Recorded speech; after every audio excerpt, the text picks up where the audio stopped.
உயரமான தலையணை வைத்தால்தான் சுகமாக தூங்க முடியும் என்று பலர் நம்புகிறார்கள். சிலர் தனது தலையணையை விட்டுவிட்டால் தூக்கம் வராது என்று கூட சொல்வார்கள். ஆனால் அந்த சுகம்தான் மெதுவாக உடலுக்கு தீங்கு விளைவிக்கிற விஷயம். தலையணைகள் அதிக உயரமாக இருந்தால் கழுத்து நரம்புகள் இழுக்கப்படும், இரத்த ஓட்டம் சீராக போகாது.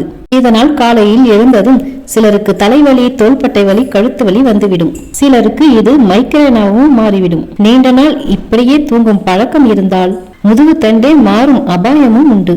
அதே சமயம் மிக சிறிய தலையணை வைத்தாலும் பிரச்சனைகள் குறைவதில்லை. அப்படி சிலர் பழைய தலையணையை வருட கணக்கில் மாற்றுவதே இல்லை. அதில் தூசி, எண்ணெய், வியர்வை சேர்ந்து ஒவ்வாமை ஏற்பட காரணமாக இருக்கும். 6 மாதத்திற்கு ஒரு முறை சூரிய ஒளியில் தலையணையை போட்டு உலர்த்துவது நல்லது. தலையணை கவர் அடிக்கடி துவைக்கப்பட வேண்டும். இல்லையெனில் பாக்டீரியா துர்நாற்றம் அதிகரிக்கும். இது முகப்பரு, தோல் நோய்களுக்கு வழிவகுக்கும். வாரத்திற்கு ஒரு முறை கவரை மாற்றுவது சுகாதாரத்திற்கான அவசியம்.